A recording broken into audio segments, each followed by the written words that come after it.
Podemos começar.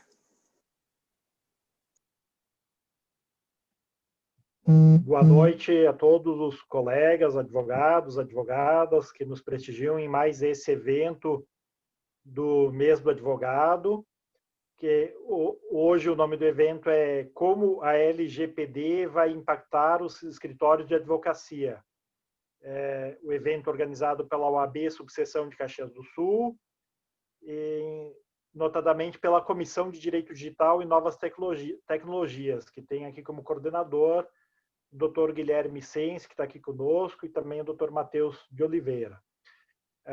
Esse evento ele é possível, a realização, não só esse, como todos do mês do advogado, pelo patrocínio que nós temos da UX, Universidade de Caxias do Sul, e a empresa R Master Sul Cartório Postal, que tem prestado serviços de buscas de certidões, de buscas em cartórios aí para os colegas.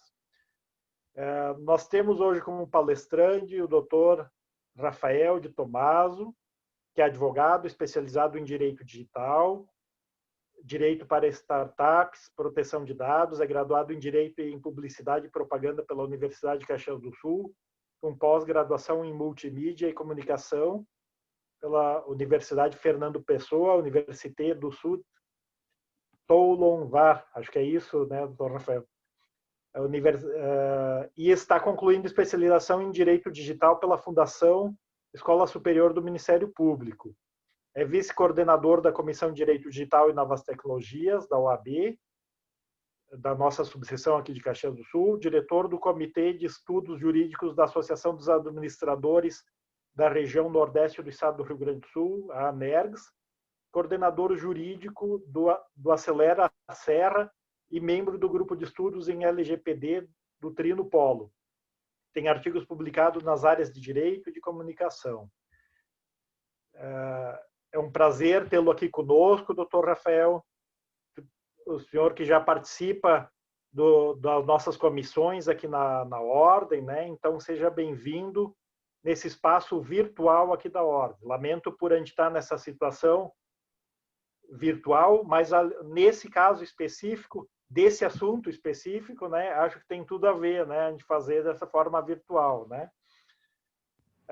Quero registrar as presenças aqui dos meus conselheiros, o doutor Alexandre Fernandes, integrante da Comissão de Fiscalização do Exercício Profissional, a doutora Ana Carolina da Silveira, coordenadora da Comissão de Direito Médico da Saúde, doutora Ivana Henrich, coordenadora da Comissão de Fiscalização do Exercício Profissional, doutora Raquel Rota, coordenadora da Comissão Especial de Diversidade Sexual e Gênero, doutor Matheus de Oliveira, secretário da Comissão de Direito Digital e Novas Tecnologias. Eu quero, desde já, pedir a todos os participantes que deixem seus microfones desativados e também que as perguntas sejam feitas pelo chat, que ao final serão respondidas. E desde já convido também para nesse mesmo horário e nesse mesmo canal, amanhã, com o tema Contabilidade Básica para Advogados, com a contadora Camila Resmini. Mas já adentrando no tema de hoje,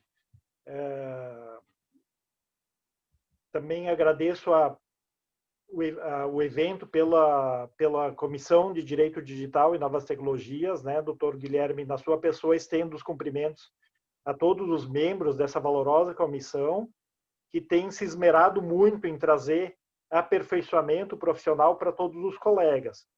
Tá? Acho que esse é o grande trabalho das comissões da Ordem, né, no sentido de formar conhecimento, de tirar as dificuldades, né, que os colegas têm.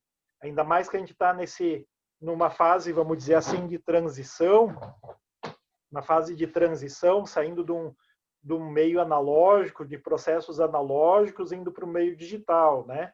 Talvez, acho que dentro de direito, eu acho que a gente só passou por isso quando trocaram a caneta pela máquina de escrever e depois quando trocaram a máquina de escrever pelo computador, né?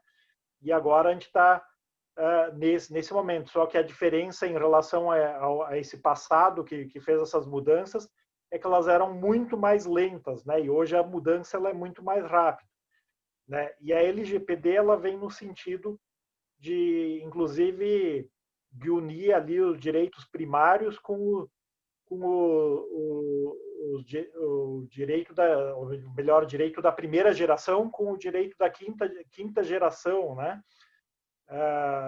Trazendo aquelas questões dos direitos individuais numa proteção do direito de tecnologia.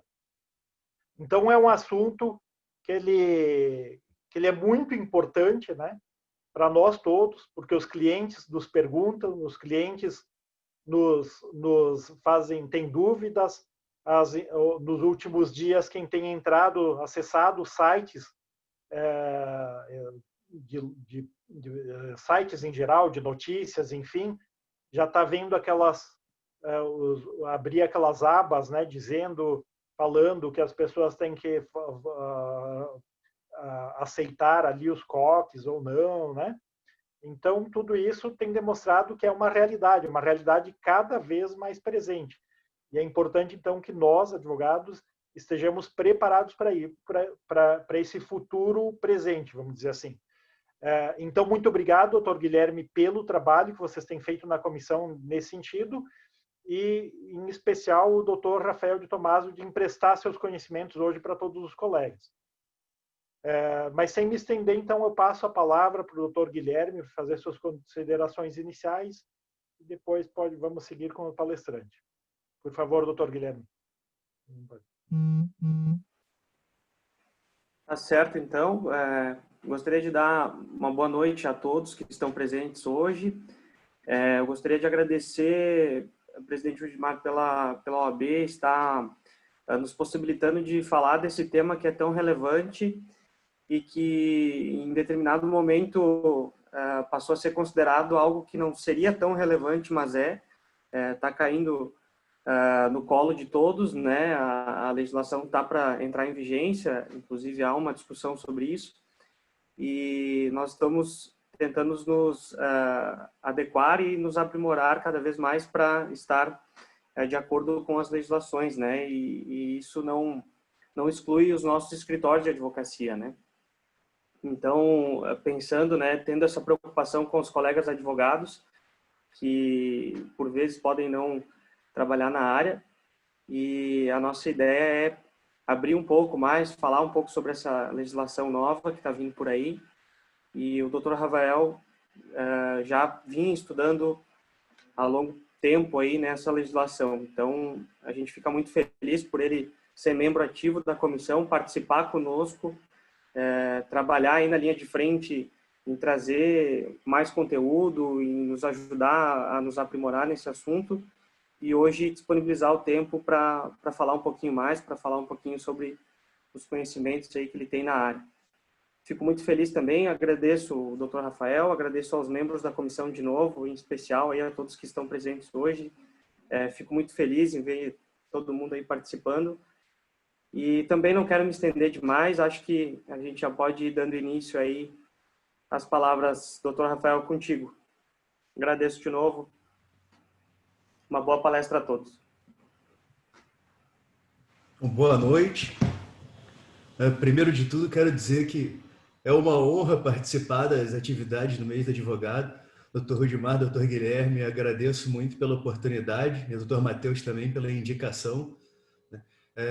Quero agradecer a comissão por ter dado essa oportunidade também. Não muito tempo atrás, eu era o cara que estava assistindo, né, no auditório, naqueles tempos antigos, quando ainda eram presenciais as coisas, era eu assistindo gente que foi meu professor na faculdade, palestrando nas atividades alusivas ao mês do advogado, e agora, enfim, me incumbiram de sentar do outro lado do balcão, né, e espero estar à altura do desafio. Então, mais uma vez, agradeço a todos. A minha ideia é expor um pouco do que a lei vai nos trazer, mas tentando trazer isso para a prática dos escritórios de advocacia, mostrando como esses conceitos da lei, como essas exigências da lei vão funcionar, vão se aplicar de forma prática no dia a dia dos escritórios de advocacia. Então, vou compartilhar aqui minha tela, peço só que me avisem se funcionou. Eu vi um joia do presidente, então vamos adiante. Então, como foi adiantado, a gente vai falar hoje um pouco sobre como a LGPD vai impactar os escritórios de advocacia. E para começar, eu vou fazer uma apresentação rápida sobre alguns pontos básicos da LGPD. Primeiro, quando é que ela entra em vigência plena? E aí a resposta é nem Deus sabe. Ela era prevista inicialmente para fevereiro desse ano, depois ficou para agosto desse ano, daí depois veio um projeto de lei que jogava ela para janeiro do ano que vem, daí veio uma medida provisória que jogou para maio do ano que vem, aí esse projeto de lei virou lei, mas sem esse artigo, então, enfim, a consequência desse projeto de lei foi que as sanções da LGPD ficaram para agosto do ano que vem, a partir de 1º de agosto de 2021. Mas a lei em si, a gente ainda não sabe, né? Porque a MP 959 ainda está em discussão.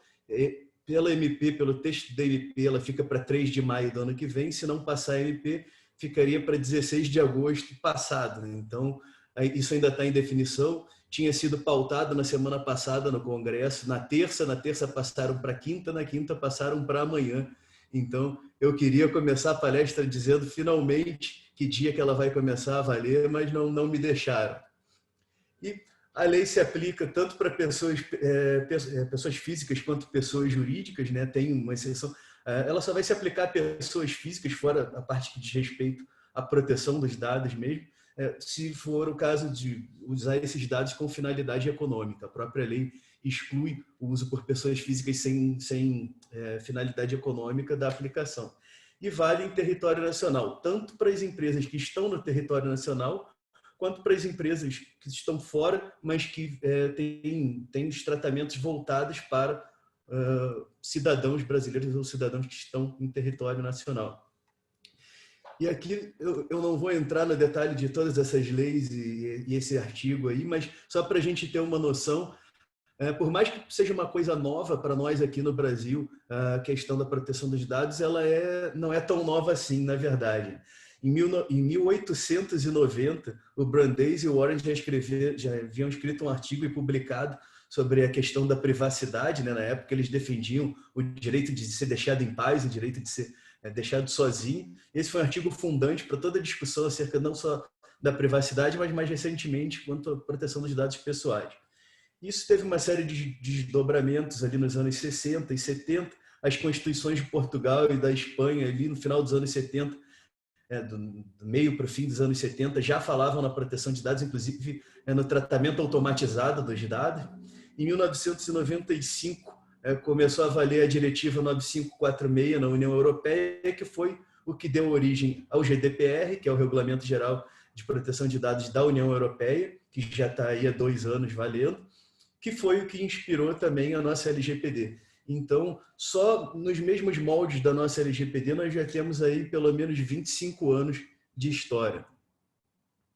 E aí, para a gente começar a entender essa confusão toda, a primeira coisa que a gente tem que compreender é o que é um dado pessoal do ponto de vista da lei.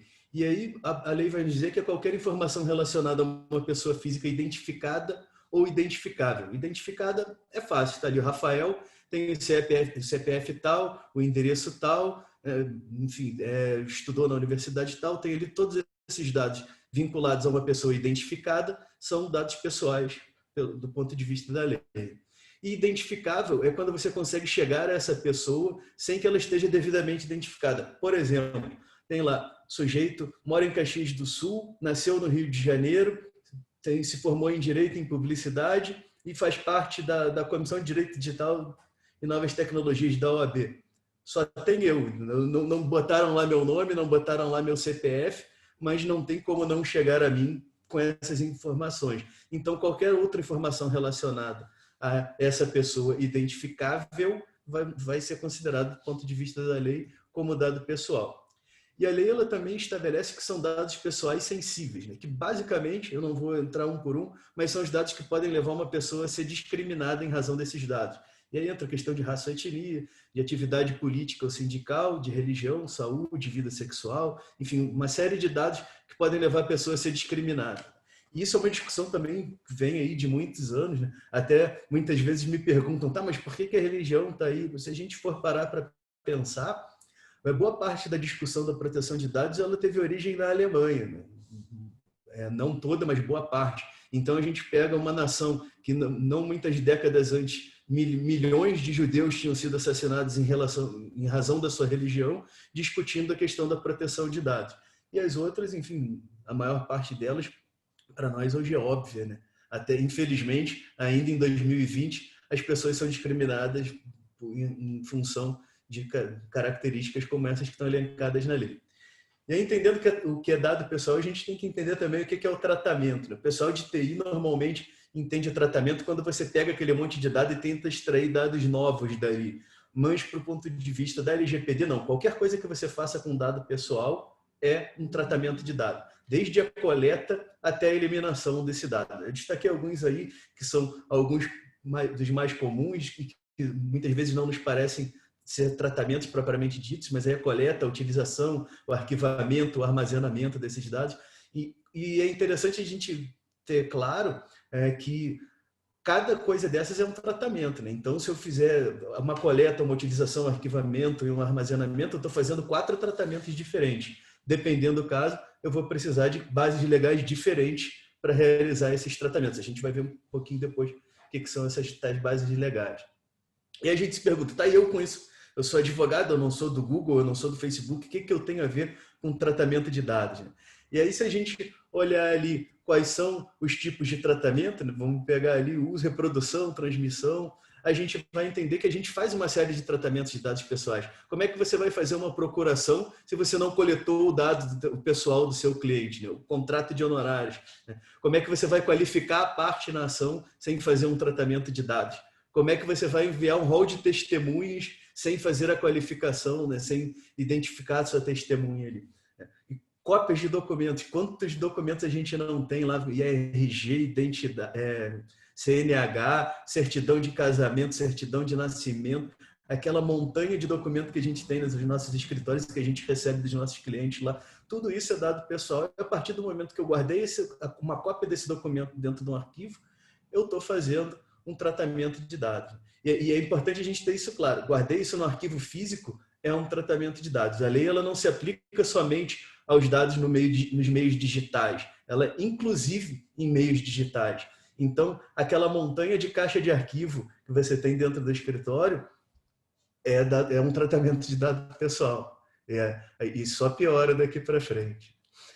A gente tem daí, já pensando do ponto de vista dos escritórios de médio e grande porte, que tem advogados contratados, os currículos, os contratos de trabalho, os exames admissionais e demissionais. Né? Então, quando a gente fala de tratamento de dado pessoal, é importante destacar, a gente não está falando só dos dados dos clientes, mas também dos dados dos nossos empregados, dos nossos terceiros, enfim. Qualquer dado pessoal, né, seja ele de cliente ou não, vai ser protegido pela lei. E aí eu vou aqui para a nossa primeira bateria de dicas para os escritórios de advocacia, né? Que a primeira delas é digitalizar e eliminar os documentos físicos, tudo que possível, porque é mais fácil você ter controle sobre os documentos digitalizados do que os documentos físicos, não só em relação ao acesso indevido, mas também a destruição, que muitas vezes o que vem à nossa mente de início é sempre a questão do vazamento de dados. Mas a lei ela protege os dados de uma maneira mais ampla. Então, a destruição acidental, por exemplo, também vai se aplicar. Então, aquele café que você derrubou na cópia do documento do seu cliente é uma destruição acidental e, portanto, ilícita desses documentos. Então, a gente tendo isso digitalizado, além de ganhar espaço no escritório, né, o pessoal que está mais tempo no direito tem caixas e caixas de arquivos ocupando espaço, sendo atacado pelas traças e tudo mais, exposto à destruição, enfim, a uma série de incidentes, é mais fácil você armazenar isso no meio digital. E aí, eliminar os documentos duplicados também é uma outra dica, que às vezes a gente tem esse documento tanto em forma física quanto em forma digital, e o digital está no teu e-mail, está no e-mail do teu sócio, está na nuvem, está num CD, está no HD, está no HD de backup. Então, você tem aí uma série de locais onde esse dado vai estar exposto simultaneamente. Para quê? Quanto mais esses dados estiverem espalhados, mais vulnerabilidades a gente vai ter dentro do nosso escritório. E eliminar o que foi inútil, né? Devolver para o cliente, destruir o que não tiver necessidade de devolução lá. Agora, eu recentemente me mudei de sala e eu vi a quantidade de papel que eu tinha que não me servia para nada, né? E muitos deles com dados pessoais. Então, aproveitei essa mudança para me desfazer de muita coisa e tenho vários separados ali, inclusive, para devolver para os clientes. Ah, mas e se eu precisar ir na frente? Se precisar ir na frente, pede de novo. O cliente vai ter que ter aquilo lá. E aí eu vou passar agora um pouco para os fundamentos da lei, que eles são, enfim, de extrema importância, e nós que trabalhamos com direito sabemos que vão ser de extrema importância, inclusive depois na hora que o judiciário for interpretar a lei, for começar a trazer para julgamento casos envolvendo dados pessoais. Eu destaquei aqui 4 e vou explicar esses 4 destacados. O primeiro é o respeito à privacidade, que no nosso caso aqui eu acho que é fundamental. A gente lida com dados sensíveis, não só no sentido da lei, mas também no sentido de serem dados delicados da vida de todos os nossos clientes. O pessoal que trabalha com direito de família, direito criminal, mais ainda, né? Não desprezando o pessoal do direito da saúde também, lida com dados sensíveis de todos os tipos. Então, a privacidade para quem trabalha com direito é fundamental, né? Autodeterminação informativa eu destaco que é um conceito que ninguém entende, né? A primeira vez que eu vi também pensei, que diabo é isso? Então, eu destaco ele mais para explicar um pouco. Ele é um direito que basicamente, ele quer dizer o seu direito a saber o que está sendo feito com os seus dados e decidir se você quer ou não que isso seja feito. Esse foi um conceito que ele foi consolidado ali no começo dos anos 80, numa decisão do Superior Tribunal da Alemanha, lá, que é referência para o nosso STF aqui no Brasil em inúmeras decisões, e foi uma decisão fundante também no que diz respeito à questão dos dados pessoais. É até interessante porque foi quando eles discutiram a lei do censo na época, né? E agora recentemente o STF, quando julgou a MP 95, as ADIs que questionaram a MP 954, recorreram a esse julgado justamente porque essa MP ela tratava do compartilhamento dos dados de todas as operadoras de todos os clientes de todas as operadoras de telefonia com o IBGE. Ela exigia que essas operadoras de telefonia transmitissem, né, os dados dos seus clientes todos, toda a sua base de clientes para o IBGE. E outra coisa interessante desse julgamento dessas ADIs, uma delas, inclusive, movida pela OAB, né, se não me falha a memória, 6387, é que nesse julgamento os ministros Fux e o Gilmar Mendes reconheceram nos seus votos o direito fundamental à proteção de dados pessoais e o direito fundamental à autodeterminação informativa. Então, nós temos aí uma PEC 17 de 2019, que quer alçar também o direito à proteção de dados pessoais como a categoria de direitos fundamentais, mas se nós pegarmos esse voto recente do STF, isso já está garantido, mesmo antes da votação da PEC. E os outros dois que eu trago ali, desenvolvimento econômico, tecnológico, inovação, livre iniciativa, livre concorrência, é mais para mostrar que, por mais que a lei seja de proteção dos dados pessoais, ela não está aí para acabar com a inovação e com o desenvolvimento econômico, com tudo isso. Nós sabemos que hoje os dados pessoais eles têm um valor absurdo, um valor enorme, né? Um valor comercial enorme, tanto que boa parte das maiores empresas do mundo, elas têm a sua riqueza justamente no tratamento desses dados pessoais, e a gente está falando aí de Google, de Facebook, de Apple, de Microsoft, né? Que a própria The Economist, a revista, não me lembro o ano agora, fez uma matéria de capa dizendo que os dados são o novo petróleo. Então, a gente não pode usar uma lei para simplesmente acabar com uma atividade que pode ser uma atividade que traga aí desenvolvimento para o país. E aí, pegando aqui exemplos práticos que o fundamento da privacidade nos traz para nossas atividades, isso daí foi uma notícia publicada, já tem quase 10 anos no Conjur, se eu não me engano, que fala de uma ação, traição rende ao marido indenização de 50 mil. Então a gente passa por um pouco do que foi discutido nessa decisão. Tem lá o marido identificado por NGDP, conta que a mulher, blá, blá, blá, blá, blá, e que a mulher tinha um caso extraconjugal e que o filho era do amante, não dela. Então, a gente está falando de uma coisa que está numa ação judicial, mas que é relativa a uma pessoa. No caso, ela não é identificada, mas é identificável a partir do momento em que eu tenho as iniciais dela e que no processo ela está identificada. Então, a gente está falando uma coisa aqui que pode ter um impacto na vida dessa pessoa. E uma coisa que a gente tem que ter claro também é que nem sempre essa pseudonimização feita pelo judiciário com as iniciais pode funcionar. Pega, por exemplo, meu nome completo, sou Rafael de Tomaso Lugarinho da Fonseca. Você bota as minhas iniciais num processo numa cidade pequena, só vai ter um cara com essas iniciais lá. E aí, se sou eu aí, eu falo, pá, olha só, é o cara daquela ação. E aí a história dessa ação depois ela piora. Porque na defesa a mulher alega que o marido sempre soube que não era pai, que tinha conhecimento do adultério e que usava o filho como um troféu para apaziguar as interrogações da sua sexualidade, junto à família e aos amigos. Então a gente pensa, uma ação judicial que tinha no mínimo 2 advogados e um juiz envolvidos nisso daí, no julgamento, a quantidade de dados que, enfim, que se vazados ou que se usados indevidamente podem trazer um prejuízo, dependendo do caso, muito sério para as pessoas envolvidas lá. E se com esse caso não ficou claro, por se tratar de um caso, de uma coisa mais pessoal, tem um caso recente que todos nós acompanhamos aí, que deixa claríssimo o tamanho do estrago que o uso irresponsável dos dados pessoais pode fazer na vida de uma pessoa e na vida de uma família. Nesse caso, a vida dessa menina que já tinha sido estragada antes disso vir a público, né?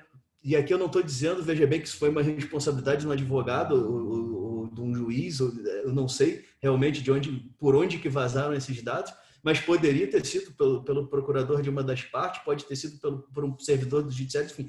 De alguma forma, o nome dessa menina vazou, o fato vazou e chegamos a todo o estrago que foi feito, que acabou com a vida, piorou ainda mais a vida dessa menina que já estava estragada e da família dela, a ponto dela ter que se mudar de cidade. Então, isso destaca a responsabilidade que nós temos que ter com os dados dos nossos clientes, o impacto que os dados que nós tratamos dos nossos clientes podem ter na vida deles se forem usados de forma indevida, se nós não tomarmos o devido cuidado com esses dados. E aí, agora que eu acho que a gravidade disso já ficou clara para todo mundo, falar um pouco das sanções da lei. Uma delas que é a que mais a gente ouve falar e que é a que mais preocupa muitas empresas, mas que no meu modo de enxergar não é a mais grave, é a da multa, né? A multa uma multa administrativa pode chegar até 50 milhões por infração ou 2% do faturamento anual da empresa que for menor.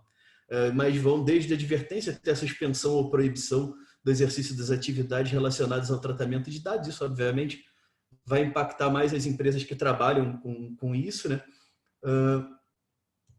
Perdão. Mas, para mim, a mais grave, no nosso caso, é a publicização da infração. Porque, a partir do momento em que um incidente grave com dados pessoais chega ao conhecimento do público, o dano que isso causa à imagem do escritório é inimaginável. Pode acabar com o escritório, pode acabar com o processo. E aqui eu não estou nem entrando nas outras implicações éticas e tudo mais. Só pegando aqui dentro do escopo das sanções que a LGPD nos traz, para mim a publicização é a que tem um impacto maior para um escritório de advocacia, que pode ter... Claro, ninguém quer tomar uma multa de 50 milhões. O meu escritório nem pode tomar uma multa de 50 milhões porque é limitada a 2% do faturamento anual e queria eu estar faturando 50 milhões, que dirá que 2% do meu faturamento fosse isso. Mas a publicização de uma infração dessas acaba com o escritório. E dentre os critérios, eu também não vou abordar todos eles aqui, mas vou destacar alguns.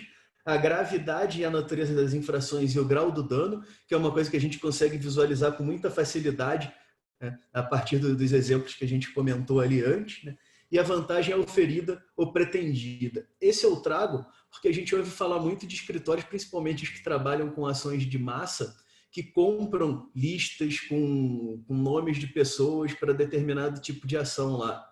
E aqui, novamente, eu não estou entrando no ponto de vista do nosso código de ética, que não é o tema de hoje, mas a gente ouve falar e sabe que provavelmente isso existe mesmo. E um dos critérios para a aplicação das sanções é a vantagem auferida ou pretendida. E uma compra de uma lista nada mais é do que uma coleta ilegal, ou a não ser que haja que uma das bases legais esteja atendida, mas eu duvido que num caso desse vai ter uma base legal que enfim, dê guarida a esse tipo de tratamento. E há uma vantagem clara auferida se já houver uma ação em curso, se já houver um ganho nessas ações, ou no mínimo pretendida. Ninguém compra uma lista dessas de prospecção sem pretender ter uma vantagem. Outro critério que é importante a gente destacar aqui é a adoção reiterada e demonstrada de medidas para reverter ou mitigar os danos. E por que eu destaco isso daí? Nós não temos dentro da advocacia, por mais que a gente exige, principalmente o pessoal do direito do trabalho, que trabalha do lado das empresas, por mais que a gente exija dos nossos clientes a documentação das atividades para que ela possa vir a provar num processo que tomou uma medida ou que não cometeu uma infração, nós muitas vezes não temos na nossa prática de nossos escritórios o hábito de documentar o que nós fazemos, né?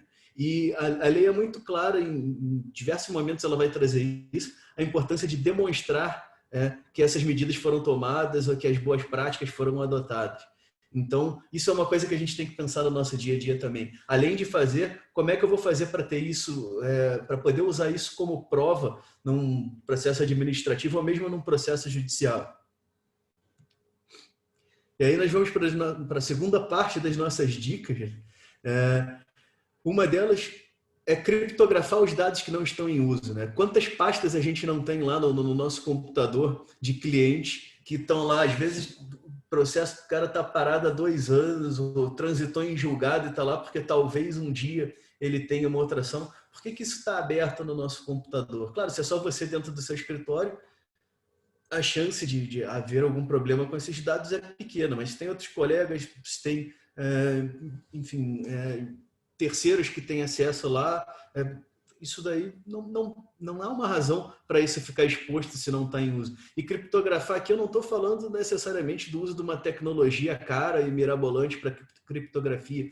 Pode pegar lá, por exemplo, um arquivo de compactar arquivos daqueles gratuitos e criptografar, quando fizer essa compactação, aproveitar para criptografar com senha. É o que eu faço, por exemplo, com os meus. É uma ferramenta gratuita, simples de usar e que os dados ficam inacessíveis ali. Aí você aproveita e já pseudonimiza os dados ali, já aproveita e bota, em vez de botar o nome do cliente Rafael de Tomás Lugarinho da Fonseca, tu bota lá RDTLF e já aproveita para, além de criptografar, pseudonimizar aquele dado para diminuir a chance de haver algum tipo de problema com esses dados.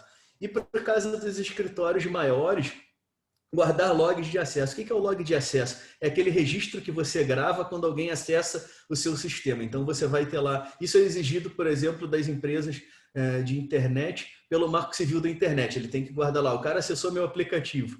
Qual foi o IP que acessou meu aplicativo? Por quanto tempo? O que ele fez enquanto acessou meu aplicativo? Então, para os escritórios que usam algum tipo de sistema, guardar esses logs de acesso lá. Então, o usuário tal acessou meu sistema no horário tal, baixou tais arquivos. Para que isso? Para, numa eventualidade de ter que responder por algum tipo de dano, saber quem foi que acessou, né, e poder responsabilizar essa pessoa. E não só isso, para a gente poder identificar tentativas de acesso que não deveriam ocorrer. Então, tem alguém tentando invadir o meu sistema. A não ser que esse cara seja ninja, ele não vai conseguir invadir de primeira. Ele vai tentar, isso vai gerar log de acesso, você vai ver lá, pô, peraí, tem 10 tentativas não autorizadas de acesso aqui ao meu sistema. O que está acontecendo? E buscar medidas de inibir, de corrigir isso daí, ou de impedir que essa pessoa que está tentando acessar consiga o acesso.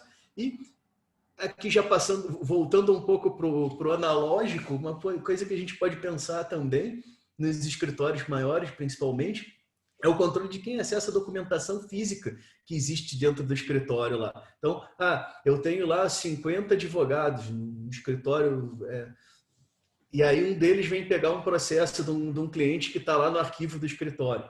Quem foi que pegou? Onde que está esse processo? Então, manter um controle aí, a gente não precisa inventar a roda, as bibliotecas fazem isso há bilhões de anos. Então, manter um controle, um log de acesso, não só do virtual, do digital, que já são mais comuns, a maioria dos sistemas já vem com essa opção, mas também guardar registros de quem acessa a documentação física dentro do escritório.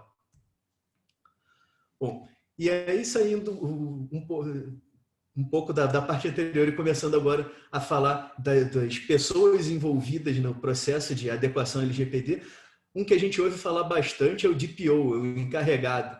Quem que é esse cara? Ele é uma figura que vai ter que fazer basicamente a ponte entre o agente de tratamento, no caso o escritório, e a autoridade nacional ou o agente de tratamento e o titular. E vai ter que, enfim, organizar a parte interna da empresa em relação a isso aí, né, do escritório. E aí a gente pensa, mas o meu escritório sou só eu, como é que eu vou nomear um encarregado? Eu lamento te informar, mas é mais uma coisa que vai ser você também. Né? Vai ter.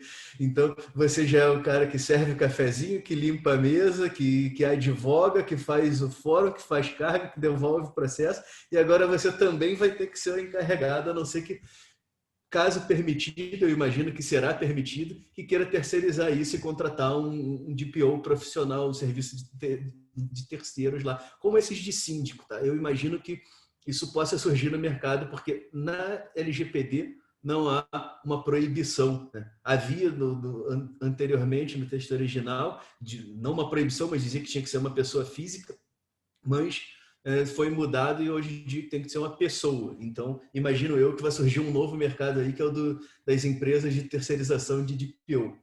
Ele deve ser indicado pelo controlador. E aí, trazendo mais duas figuras da lei, a lei divide os agentes de tratamento em controlador e operador. O controlador é o que toma as decisões e o operador é o que age em nome do controlador. Vamos pensar que os nossos escritórios não vão fugir de ser controlador, porque em algum momento nós vamos tomar decisões com esses dados aí.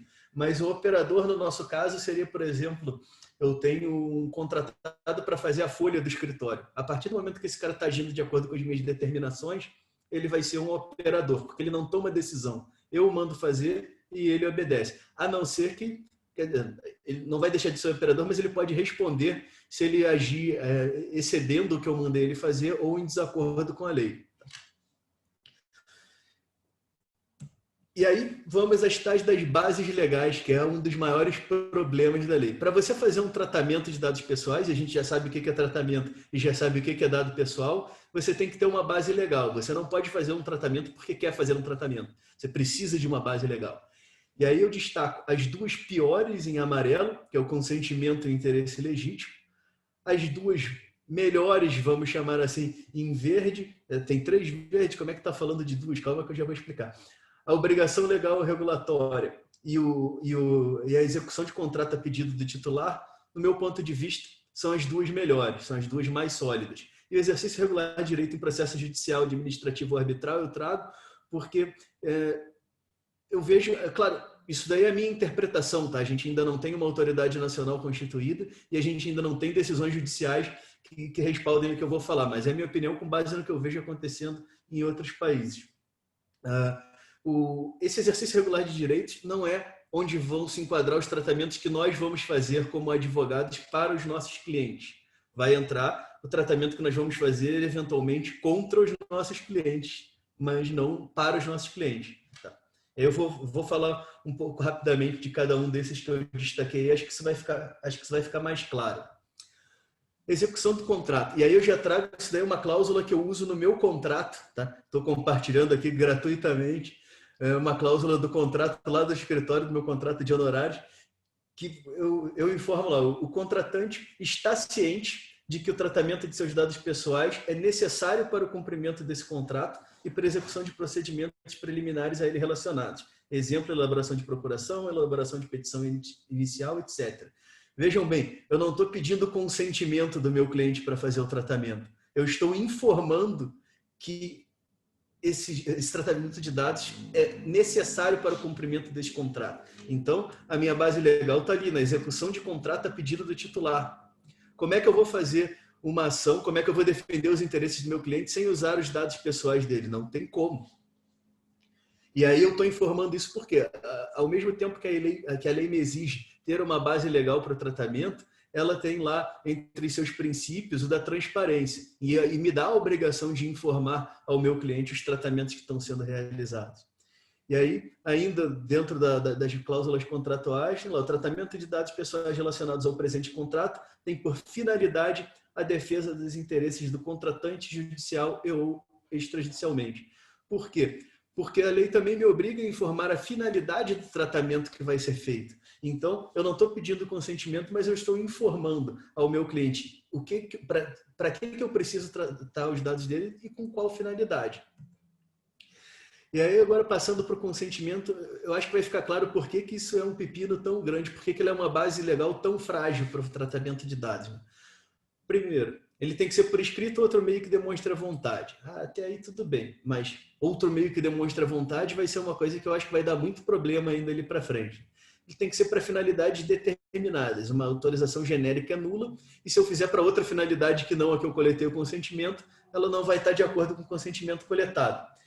Ele pode ser revogado a qualquer momento. E aí eu tenho lá todo o meu tratamento de dados com base no consentimento e o cara revoga. O que eu faço com isso aí? Vou ter que parar. Ele tem que ser para uma finalidade, eu tenho que informar o cliente uma finalidade específica, a forma e a duração do tratamento, e aí vem aquela maldita pergunta, né? Doutor, quanto tempo leva o meu processo? Eu não sei quanto tempo leva nem para citar o réu, que dirá quanto tempo vai levar o processo. Então, como é que eu vou informar a duração do tratamento? Tem que ter identificação e contato do controlador, informar o uso compartilhado e a finalidade. Mas eu não compartilho esses dados com ninguém. Como não? A partir do momento que você manda a tua petição inicial para o judiciário, já está compartilhando os dados com o judiciário.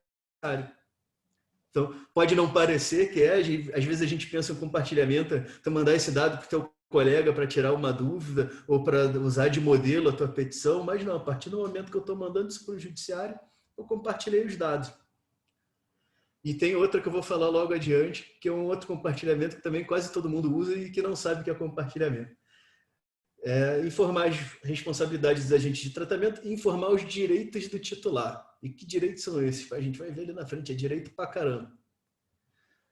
Havendo mudanças na finalidade ou em qualquer coisa, tem que informar o titular. E aqui entra um outro grande problema. O consentimento é nulo se as informações prestadas forem enganosas, abusivas ou não apresentadas de forma clara. Gente, se tem uma coisa que nós advogados não somos bons, é em apresentar as coisas de forma clara.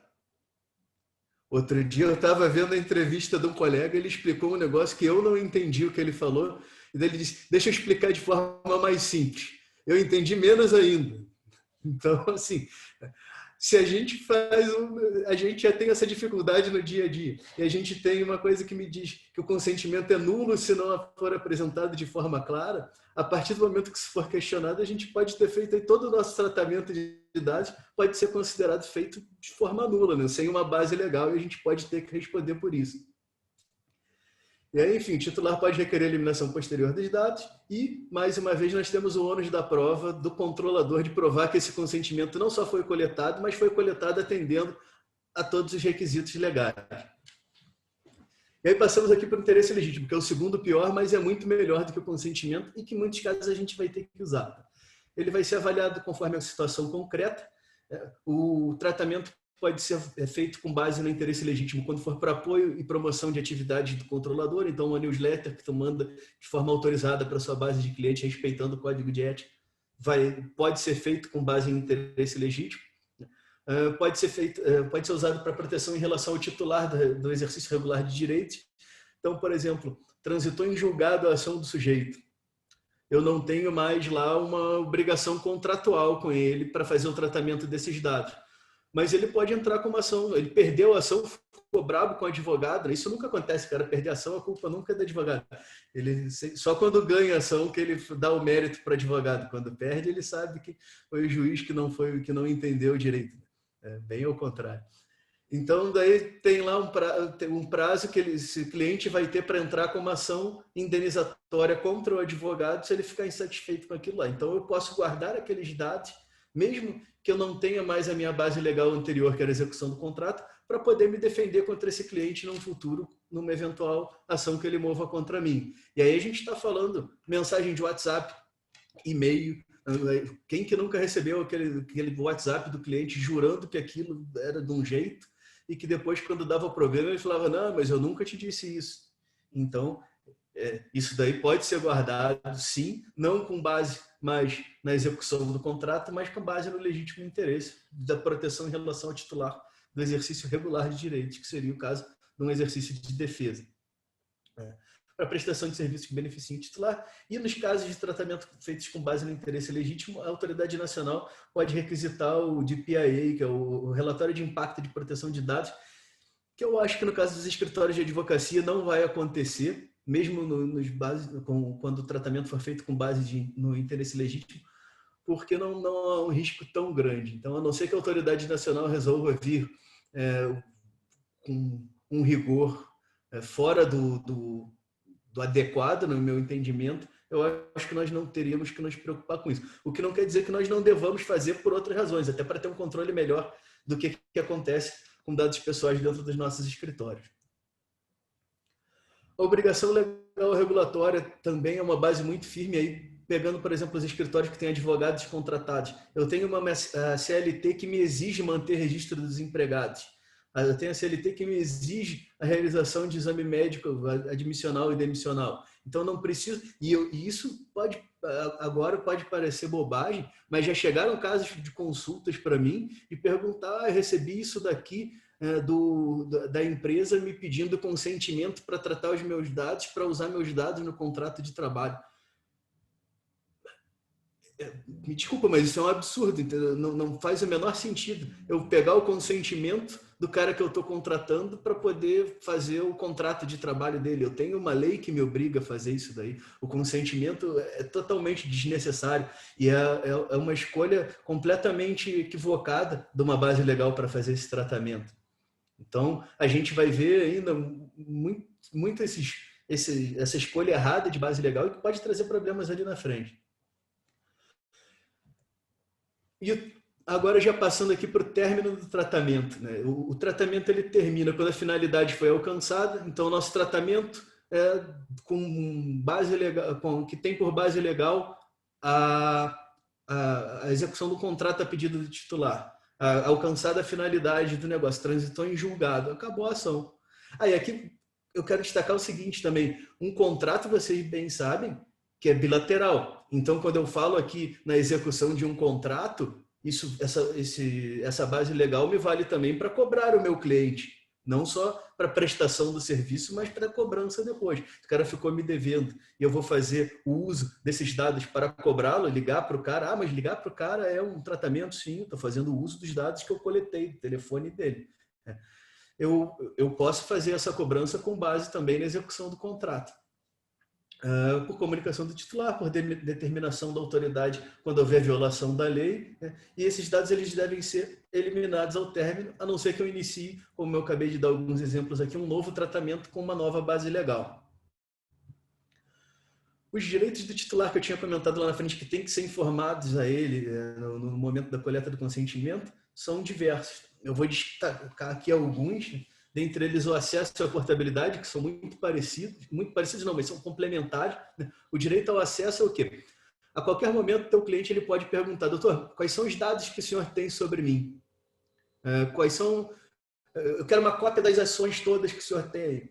Quero uma cópia dos e-mails todos que a gente trocou. Ele tem direito de acesso a esses dados. E não só o direito de acesso, ele tem direito à portabilidade desses dados.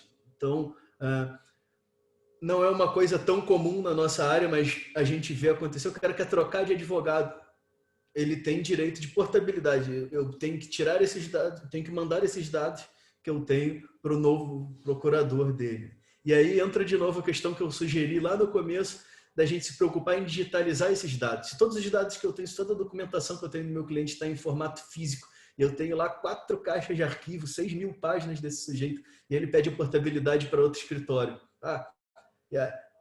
Ou eu mando esse material todo para outro escritório e torço para ele não entrar contra mim, e se ele está mudando de escritório significa que ele não está muito feliz com o meu serviço, ou eu tenho isso digitalizado para ter uma cópia para mim também, para eventual defesa dos meus interesses em relação a esse cliente. Aqui, enfim, ele também, são outros direitos que, no nosso caso concreto, aqui não vão se aplicar muito, mas é importante para a gente dimensionar a quantidade de direitos que existe. E um deles interessante, que esse muito pouco vai se aplicar a gente, mas é direito de revisão das decisões tomadas com base em tratamento automatizado, aquele feito pelo famoso algoritmo. Então, se houve um tratamento feito pelo algoritmo, eu tenho direito à revisão dele. E aqui, já, mais uma vez, trazendo algumas cláusulas do meu contrato para compartilhar com vocês. Só deixa eu mudar aqui a minha tela, que está tapando um pedaço. Bom, o contratante declara ter conhecimento que os processos judiciais são, em regra, públicos, podendo haver a divulgação de parte de seus dados pessoais no sítio do Poder Judiciário, bem como em publicações oficiais, exemplo do Diário de Justiça Eletrônico, e a consequente reprodução desses dados em sítios da rede mundial de computadores, internet e ou veículos impressos.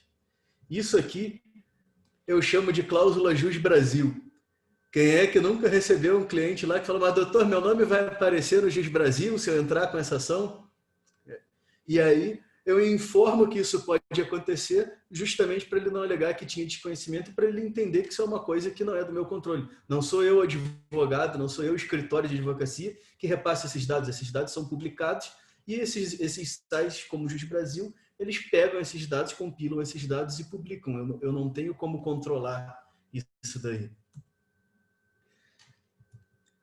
E aqui também, o contratante está ciente de que pode, a qualquer momento, requisitar ao contratado acesso aos dados, informações sobre o tratamento, eles conferidos, a correção de dados incompletos, inexatos ou desatualizados. Basicamente, o que eu estou fazendo aqui? Eu estou informando ao titular os direitos que ele tem, porque é minha obrigação legal informar a ele os direitos. Bom, aqui eu vou falar rapidamente também da transferência internacional. Ela pode ser feita para países ou organismos que ofereçam a mesma proteção. Quem vai definir isso é a ANPD. E aí a gente já pode pegar, por exemplo, a União Europeia. Eu imagino que de cara já vai ser aceita como um organismo que oferece a mesma proteção, até porque a proteção, em certa medida, é até mais elevada do que a LGPD, né? Quando o controlador garantir o cumprimento da lei, né, por cláusulas contratuais ou por normas contratuais, enfim, isso também pode vir a ser avaliado pela ANPD. Em caso de proteção da vida e da incolumidade física, quando houver autorização da ANPD e quando houver consentimento específico com destaque para transferência. Ah, Rafael, mas por que está falando isso daí? Eu não faço transferência internacional, nenhum escritório faz transferência internacional. Sinto informar que, a não ser que a sua nuvem fique em Carlos Barbosa, né, ou em Cubatão, muito provavelmente você faz transferência internacional de dados, sim, se você hospeda alguma coisa em nuvem.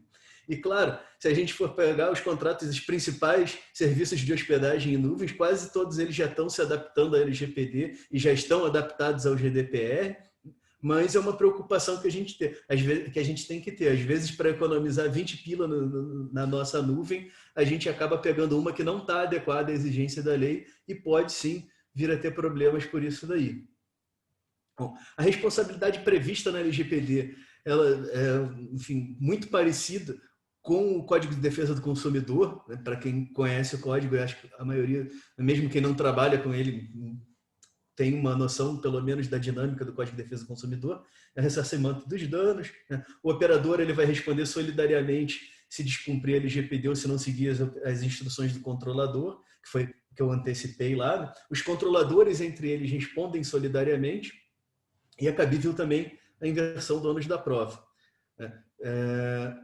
Ela vai ocorrer quando houver violação da legislação ou quando não fornecer a segurança que o titular possa esperar, e aí a gente entra no caso do vazamento de dados, por exemplo.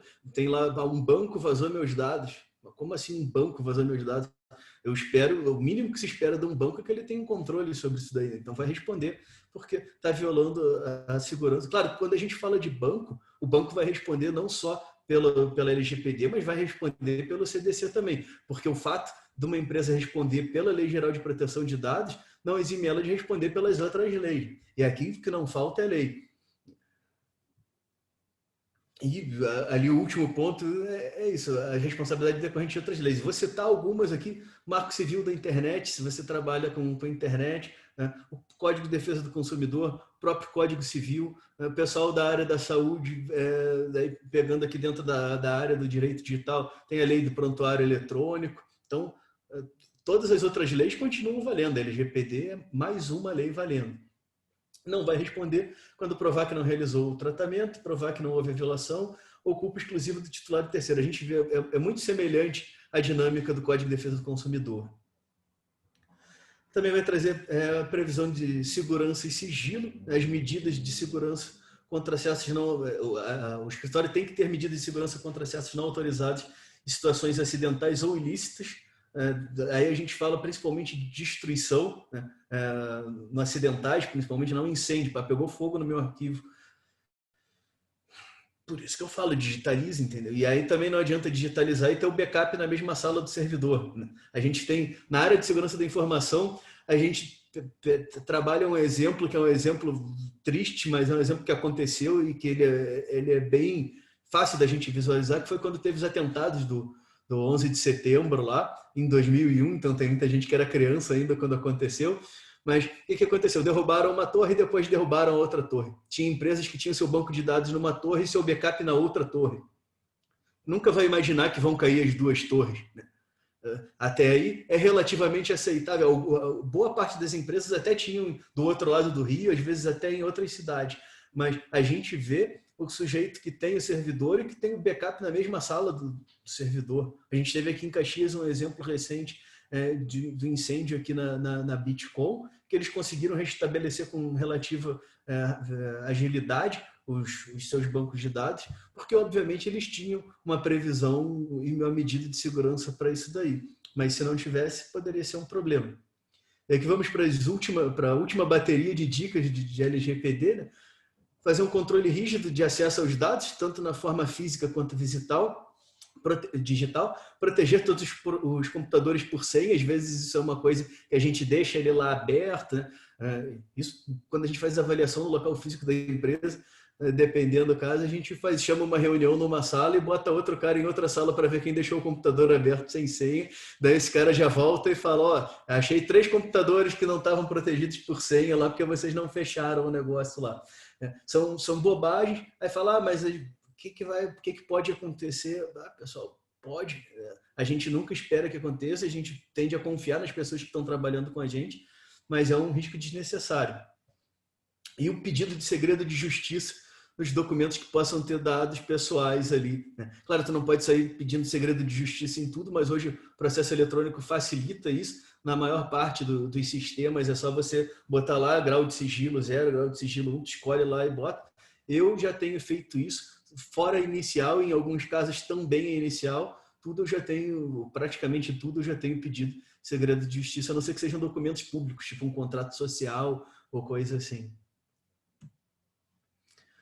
Bom, quanto aos riscos decorrentes da LGPD, a gente tem as sanções administrativas que nós falamos, o dano reputacional que nós já falamos também, a perda de clientes decorrente principalmente do dano reputacional, a responsabilidade civil decorrente da LGPD e das outras leis e, em certa medida, a responsabilidade penal. Em que pese a LGPD não nos trazer tipos penais, né, não nos trazer nenhum novo crime da LGPD, a gente tem ali a previsão do tratamento de dados automatizados que não pode ser feito para fins discriminatórios. Então, se a gente, dependendo como for feito esse tratamento automatizado, se houver algum tipo de discriminação, a gente pode estar incorrendo aí, sim, por exemplo, em algum crime previsto na lei do racismo ou na interpretação do STF lá de que a lei do racismo se estende aos crimes em razão de gênero e de orientação sexual.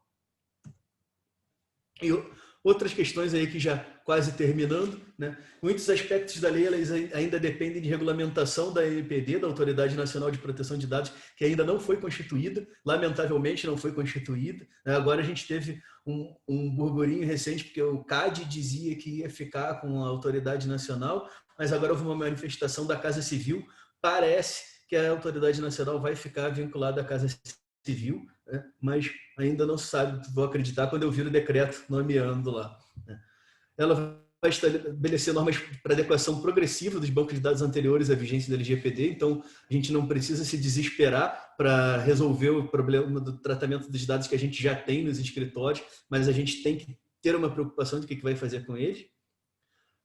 E já tinha comentado de outras leis que são aplicáveis. Claro, o decreto do e-commerce não vai se aprovar para se aplicar para um escritório de advocacia, mas para alguns de nossos clientes pode. A lei do cadastro positivo, o marco civil da internet, uma série de outras coisas. E aqui a gente está, todas essas informações, e como é que eu começo a fazer isso no meu escritório? Aqui é um roteirinho simples que eu sugiro para quem quer pelo menos ter saber os primeiros passos. Primeiro, para os grandes escritórios, estabelecer um comitê ou um DPO, não necessariamente os grandes, mas para os que tiverem uma equipe. Né? Claro que para o escritório, que é uma pessoa só, o famoso eu escritório, o comitê e o DPO vai ser o advogado também.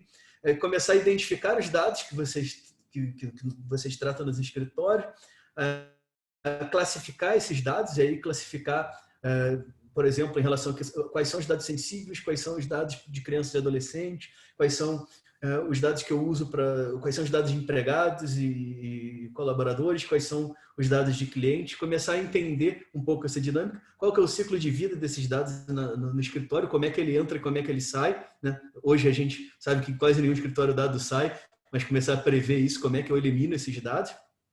Estabelecer políticas de segurança da informação, de privacidade, de proteção de dados, determinar quais são as bases legais utilizadas para os tratamentos, né? Fazer o relatório de impacto de proteção de dados quando possível, né? Mesmo que seja um relatório simples, mas esse relatório vai te ajudar a enxergar melhor a dinâmica dos dados dentro do seu escritório e buscar treinamento tanto para o seu DPO, para o seu encarregado, quanto para a sua equipe, no caso do escritório, para que as pessoas consigam identificar o que são dados pessoais, quais são os que elas estão usando e situações de risco que podem aparecer com esses dados. E, por enquanto, era isso que eu tinha para trazer para vocês. Eu agradeço novamente pelo convite, pela oportunidade. Foi realmente uma honra participar da programação do mês do advogado. Aí estão os meus contatos, meu e-mail, meu LinkedIn pessoal. Se alguém quiser tirar alguma dúvida, claro que não consulta, né? Senão complica a minha vida aqui, mas se for alguma dúvida simples, alguma coisa, pode entrar em contato pelo LinkedIn ou por e-mail, e fico à disposição aí para se alguém tiver alguma dúvida já agora. Eu agradeço novamente pela oportunidade e pela paciência.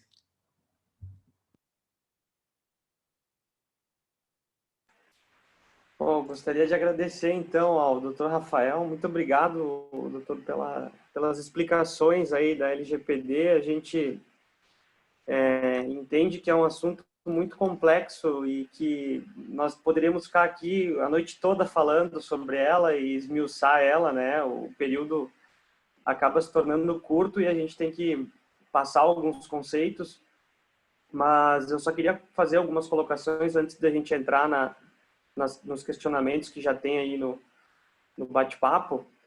E algumas das situações é que, às vezes, tem alguns colegas advogados que não têm tanta familiaridade com a tecnologia, com os computadores, enfim.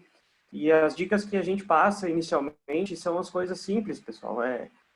Colocar a senha, alterar a senha de 6 em 6 meses, ter controle do banco de dados, tentar ir digitalizando aqueles documentos, como o doutor Rafa falou, tentar digitalizar o máximo de documentos que puder, implementar uma política interna de não ficar com as informações do cliente no escritório, utilizar só aquilo que precisa necessariamente no processo e não ficar guardando informações que não sejam relevantes, porque isso é um dos maiores problemas, ter informação que a gente não está usando.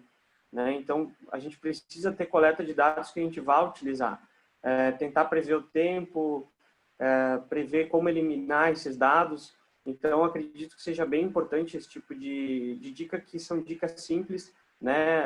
Até como você também falou, doutor, criptografar documentos e dados. Mas eu não sei nem o que é criptografia. Criptografia é tornar aquele dado inacessível, né?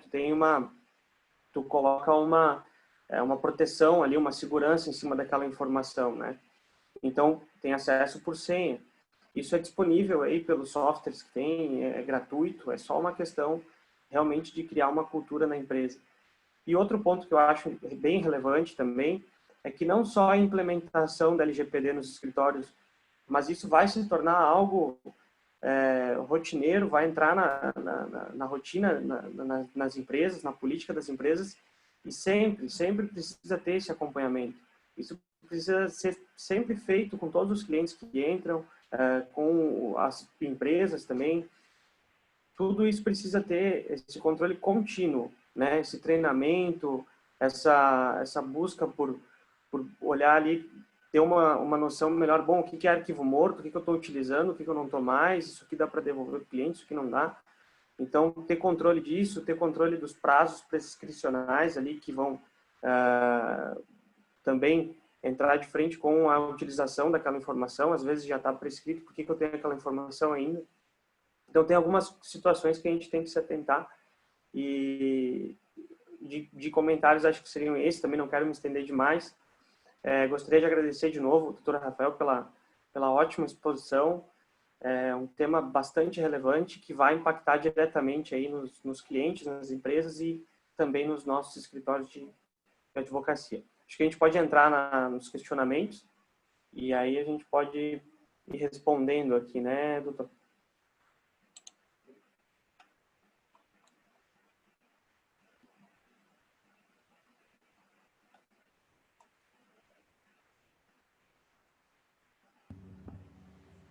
Estou à disposição, Guilherme.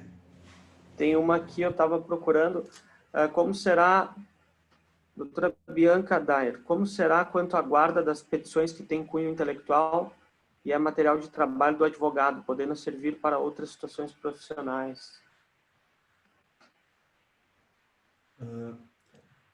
Tá. Quantas petições, e aí, não só quantas petições, mas vamos focar nelas aqui. A lei permite que você possa continuar fazendo, como é que eu vou dizer? Você pode guardar a sua petição, basta anonimizar a petição. Então, tira os dados que podem identificar o teu cliente, porque os dados anonimizados, eles não são mais considerados pela lei dados pessoais. Então, eu tenho lá a minha inicial. Aí, tirei a qualificação do cliente, tirei ali no corpo da petição as outras coisas que podem identificar essa pessoa, eu posso armazenar isso sem problemas, porque daí está anonimizado, e se está anonimizado, deixou de ser um dado pessoal. Os dados pseudonimizados, eles continuam sendo dados pessoais, mas os anonimizados, eles deixam de ser considerados por efeito da lei. E é uma preocupação que eu tive lá no começo também. Eu falei, mas aí vou ter que eliminar todas as minhas petições cada vez que pegar um cliente para o mesmo caso, vou ter que fazer tudo de novo. E aí cheguei a essa conclusão aí. Eu posso simplesmente anonimizar, basta apagar ali. Quem que às vezes não vai passar para um colega um modelo de petição lá, já teve uma situação assim, já, e aí passa e antes de mandar, tu apaga todos os dados do teu cliente. Uns por medo de perder o cliente e outros para preservar os dados mesmo. Então, tendo esse cuidado, eu não vejo problema de guardar. E até porque se a gente for pensar assim, isso eu estou falando de um ponto de vista bem conservador, tá? Porque se nós formos parar para pensar, os processos eles vão continuar existindo no judiciário, eles podem estar arquivados, mas eles vão, a tua petição inicial, ela vai estar no judiciário em algum lugar. Se for física, vai estar em algum arquivo, em alguma gaveta. Se for digital, vai estar no banco de dados do judiciário. Então, essa inicial, bem da verdade, ela nunca vai deixar de existir. Mas para manter isso dentro do escritório, o que eu recomendo é isso: anonimiza. Tira qualquer coisa que possa identificar o seu cliente e mantém lá, até salva o nome do arquivo como modelo de petição de não sei o quê. Principalmente naquelas petições de ações que correm em segredo de justiça ou que tenham dados sensíveis. Inclusive, né, doutor, a lei, a LGPD, ela vem para ser aplicável tanto na iniciativa privada como no governo, né? Então, a gente tem também a parte da administração pública que tem que se adequar também à LGPD. Claro que isso vai levar mais tempo, vai ter um certo, acredito que gradativamente as coisas vão se adequando, mas quando a informação ela é colocada no EPROC e é lançada num processo digital, ela é uma informação pública, né? Qualquer outro advogado pode ter acesso. Então, a partir desse momento, aquela informação se torna pública. Então, a gente tem que ter esse controle. O cliente precisa ter noções, né, disso, como tu bem falou na apresentação, colocar no corpo do contrato ali que isso pode vir a ser divulgado, mas temos que nos resguardar, né, fazer a nossa parte anonimizando aquilo que está ao nosso alcance ali dentro do escritório, né? Só, Guilherme, permite um parêntese aqui em relação ao poder público. Nós já vemos uma movimentação no Poder Judiciário em relação a isso daí, diversos tribunais já se movimentando para adequar os tribunais à LGPD, inclusive aqui na nossa vizinha Santa Catarina já tem uma DPO nomeada, desembargadora Denise. Fiquei bem feliz de ver que esse movimento do judiciário, essa preocupação com a LGPD. E outro dia eu estava vendo uma apresentação dela já trazendo algumas das preocupações que ela pretende usar de base para o processo de adequação do TJ de Santa Catarina, e fiquei muito feliz de ver que ela entende do que ela está falando, que muitas vezes a gente vê no poder público nomear uma pessoa só porque tem que nomear alguém, mas no caso dela não. Fiquei muito satisfeito com a exposição dela, e acho, inclusive, que o que está sendo feito no TJ de Santa Catarina pode servir de exemplo para os TJs de muitos outros estados. Se tiver respondida, aí ela respondeu aqui, obrigado. Os dados digitalizados podem ser mantidos na nuvem, Google Drive, ou não é indicado? Doutora Isadora Dalmolin. Então, podem, desde que nós tenhamos aqueles cuidados lá. Primeiro, ver onde que está essa nuvem e ver se ou o contrato que a gente tem com essa empresa de hospedagem ou a legislação do país onde essa nuvem está são compatíveis com a LGPD.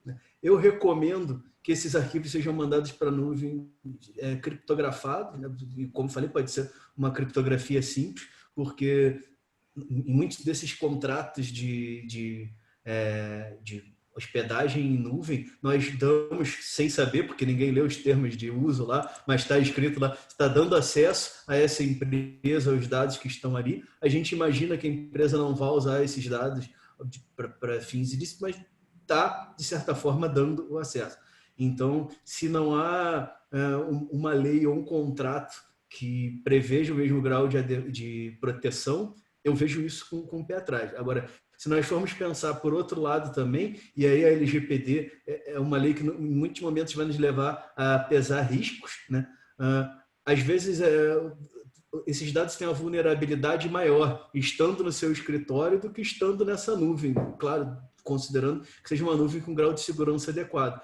Não só para a questão de vazamento, porque qualquer pessoa que entre no seu escritório pode sair com o notebook embaixo do braço, ou pode sair com um pendrive, se está num pendrive pode perder esse pendrive, mas também em relação à disponibilidade desses dados. Porque não se esqueça que os nossos clientes eles têm direito ao acesso aos dados. Então, se você perde esses dados, como é que vai dar acesso se ele solicita? E normalmente os bons serviços de hospedagem em nuvem, eles já têm um sistema de backup bem completo, onde vai ser muito difícil que esses dados se percam acidentalmente. Então, sim, eu não vejo problema, inclusive recomendo a utilização de nuvens em muitos casos, mas isso tem que ser feito com cuidado, né? E, claro, de acordo com a política de proteção de dados que o escritório for fazer para os seus tratamentos de dados internos. Que isso é importante, né? Antes da gente pensar a prática daquilo lá, a gente parar e pensar, vem cá, quais são os cuidados que eu faço questão de oferecer, quais são as políticas que eu quero adotar no meu escritório de proteção de dados e de privacidade e de segurança da informação. Isso é uma coisa que para nós advogados é uma novidade, mas que dentro principalmente do mercado de tecnologia da informação é uma coisa já comum. Existem inclusive ISOs, né, para isso, a ISO 27001 de segurança da informação, que traz uma uma série de cuidados, de indicações, a 27.002, que é da mesma família, lá daí já partindo um pouco para como fazer isso. Agora, essa família da ISO ela já tem a 27.701, que é mais voltada à proteção de dados mesmo. Então, pensar isso daí, estabelecer, a minha sugestão é que primeiro se pense uma política de dados interna, como se fosse uma política de compliance, que não deixa de ser bem parecido, só que uma política de compliance de proteção de dados, não voltada à lei anticorrupção, e depois veja se esse serviço de hospedagem que está se buscando atende ao que a lei exige e é a melhor opção dentro da política que foi estabelecida. Tem empresas que vão preferir ter um banco de dados próprio com um backup em outro prédio, mas para nós, escritórios de advocacia, imagino que seja uma solução cara e não a mais apropriada para o volume de dados que a gente trata. Acho que a nuvem sim é adequada, desde que com os devidos cuidados. Perfeito. Inclusive, se o escritório contrata um sistema para gerência interna, é importante saber aonde esse sistema está guardando as informações, né? Hoje, com o crescimento das Lautechs e vários softwares de gestão de escritórios, eles têm, quase que a grande maioria tem servidores em outros países. Então, a nossa informação, na verdade, está lá. A informação do cliente está em outro país. É um contrato internacional. Então, eu preciso ter esse cuidado para ver quem é que eu estou contratando, se o meu cliente informar, né, onde está indo essa informação. Então, é bem importante isso. Mas eu vou avançando aqui também para a gente não se estender demais. Pergunta do Dr. Luiz Henrique. Qual deve ser o tratamento de dado para as informações da parte adversa? Quais os principais riscos de responsabilização? A gente tem que ter o mesmo cuidado com os dados da parte adversa. A gente está falando em dados pessoais, nós vamos ter acesso a esses dados.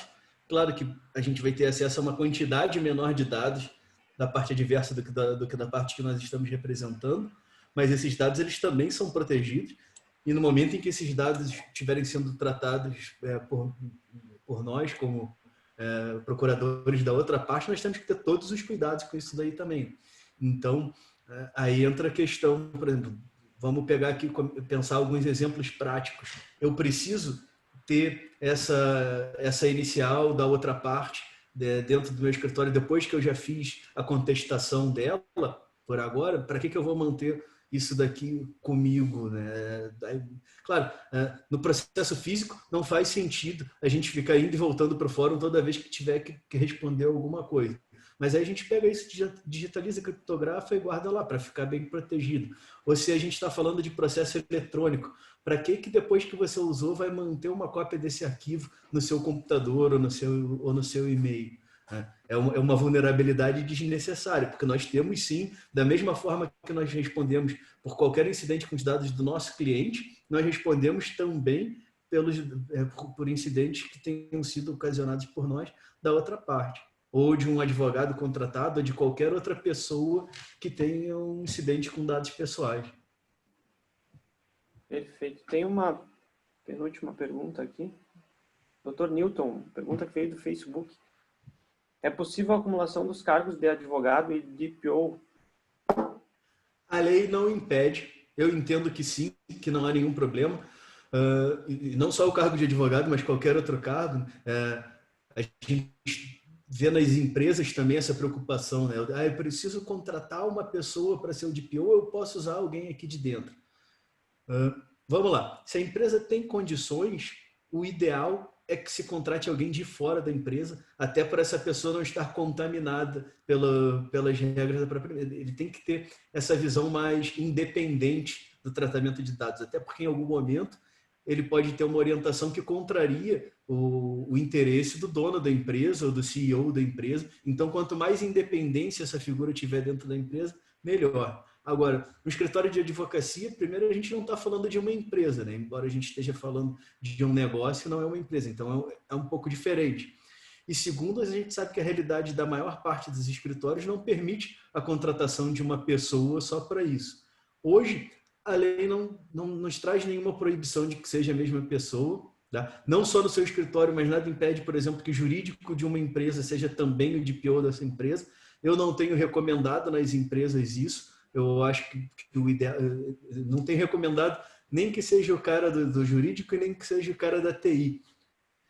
Eu sempre recomendo que seja uma pessoa com uma visão mais do negócio, no geral. Agora, se a autoridade nacional começar a entender que não pode ser a mesma pessoa, o que a gente vai estar fazendo é inviabilizar a maior parte dos escritórios. Porque como é que tem lá você e um sócio com o fórum fechado 3, 4 meses, que já está vendo como é que eu faço para pagar meu aluguel, minhas contas todas, sem o pessoal, sem os meus processos andarem. Aí nesse meio do caminho vai ter que contratar uma pessoa externa para ser seu DPO, vai inviabilizar muito o escritório. Então, eu não vejo problema. Eu acho que na maior parte dos casos, inclusive, vai ser o recomendado, em razão da estrutura enxuta que a maior parte dos escritórios tem. Só que, claro, é importante que essa pessoa conheça a lei e que ela saiba aplicar a lei. Você é um advogado de uma área que não tem nada a ver com, sei lá, vamos pegar aqui um advogado trabalhista que pouco teve contato com a LGPD e que vai ter que adequar o seu escritório e que não tem conhecimento da lei, não tem nem tempo para estudar a lei. Nada impede que seja um encarregado, mas não é o recomendável. O recomendável é que tenha um advogado que, no mínimo, pare para estudar a lei. Nas empresas há uma discussão, né, em aplicação do cargo de DPO para o pessoal que trabalha na qualidade ou no RH, que lida com os dados dos funcionários. Então, há uma discussão ainda de qual cargo seria mais indicado ao DPO, né? E não é uma coisa que tem uma resposta única, né? Para as empresas vai variar muito de empresa. O fundamental é que o DPO esteja qualificado para a função, que entenda da lei, que tenha conhecimento de segurança da informação. Claro que ela não precisa ser um especialista com 10 anos de experiência em segurança da informação, mas que, no mínimo, entenda o que ele está fazendo lá. Claro, para efeitos legais, eu tenho uma obrigação legal de nomear o encarregado. Nomeei esse cara. Esse requisito está preenchido, está nomeado o encarregado. De perguntas, eu não estou localizando mais nenhuma. O que ficou de questionamento agora é se o Dr. Rafael vai disponibilizar, né, os slides para os colegas. Disponibilizar, sim. Eu encaminho para a OAB Caxias para que possa reencaminhar como achar adequado. E quem quiser também pode me chamar no LinkedIn ou por e-mail que eu mando sem problema algum. Perfeito, então. Eu queria fazer E só, Guilherme, aproveitar a oportunidade, que eu vi que muitas das perguntas são mais técnicas, né, para convidar todo mundo a assistir agora no dia 31. Isso, no dia 31, a palestra da nossa colega de comissão, a doutora Renata, sobre dicas básicas de TI para escritórios e advogados. A doutora Renata e o Myron, que trabalha na área de TI, vão falar sobre o assunto com muito mais propriedade do que eu.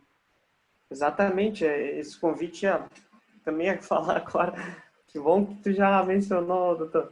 É importante os colegas ficarem atentos aí na próxima segunda-feira, que virão dicas preciosas aí para os colegas advogados e para que a gente possa ir se acostumando ao menos nesse mundo digital, né? Essa transformação virtual que vem ocorrendo veio acelerada agora com a pandemia, mas que veio para ficar, né? Então, eu queria fazer um agradecimento a todos que participaram, em especial aos membros da comissão que se fizeram presentes aí virtualmente novamente, e agradecer ao Dr. Rafael, que é membro ativo da comissão, vice-coordenador, e que tem nos ajudado tanto em todos os eventos e todas as nossas atividades que a gente tem realizado. E agradecer, doutor, é um prazer enorme ter trabalhado ao teu lado e a gente tentar contribuir cada vez mais com os colegas advogados.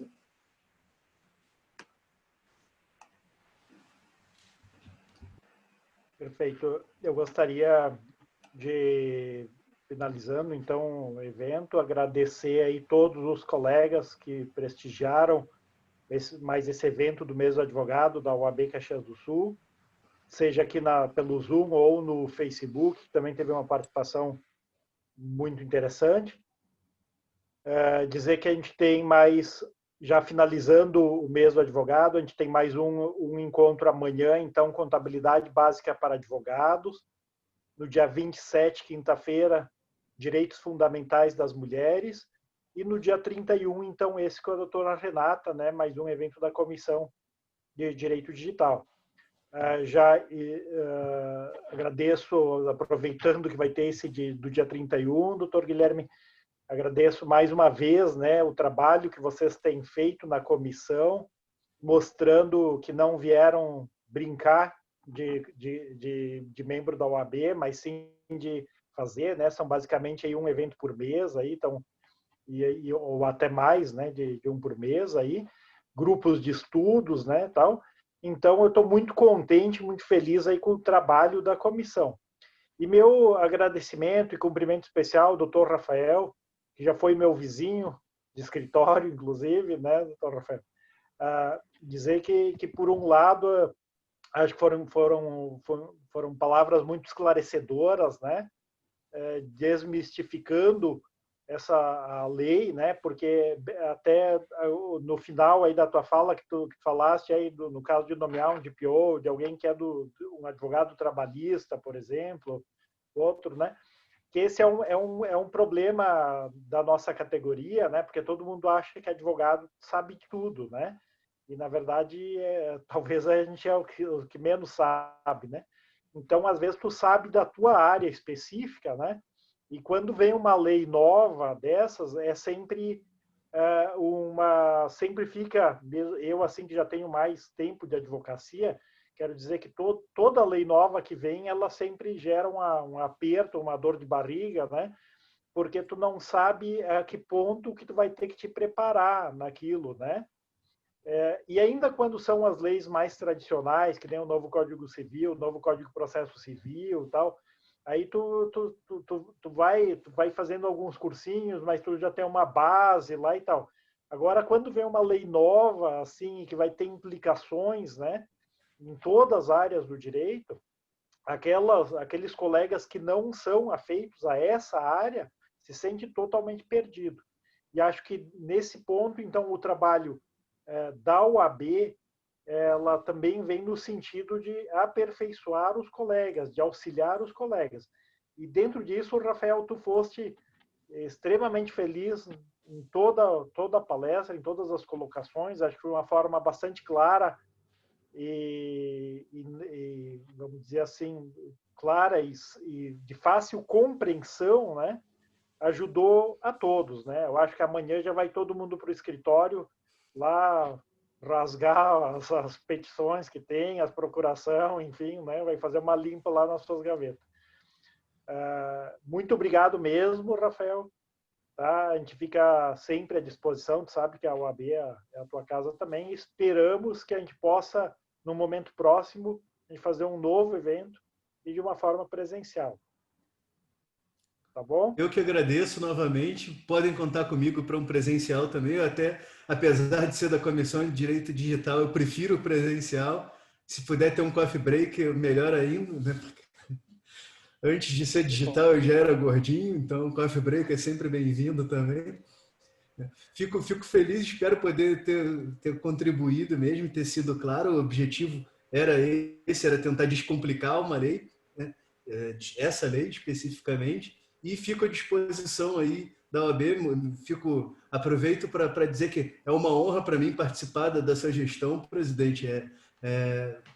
Fiquei muito feliz, apesar de eu ter sido um pouco reticente no momento de formar a comissão, né? De início eu queria que ela permanecesse como um grupo de estudos, mas depois foi uma surpresa grata participar e ver a coisa funcionando na prática, e muito honrado em participar desse evento, em participar da programação do mês do advogado, em participar da sua gestão, e muito feliz em poder ter colegas de comissão como o Dr. Guilherme, Dr. Matheus, doutora Renata, a doutora Mônica, a doutora Juliana, a doutora Vanise, a doutora Manuela, toda essa turma que está participando ali junto com a gente, construindo essa comissão, e estamos sempre à disposição aí da ordem e dos colegas para contribuir com o que a gente puder enquanto comissão.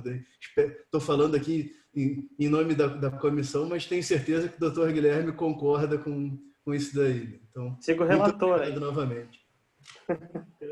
Perfeito. Muito obrigado, então, Rafael. A honra é toda nossa. Tá? Eu quero desejar aí uma boa noite para todos os colegas e até o próximo. Tá? Um abraço. Até mais, boa noite.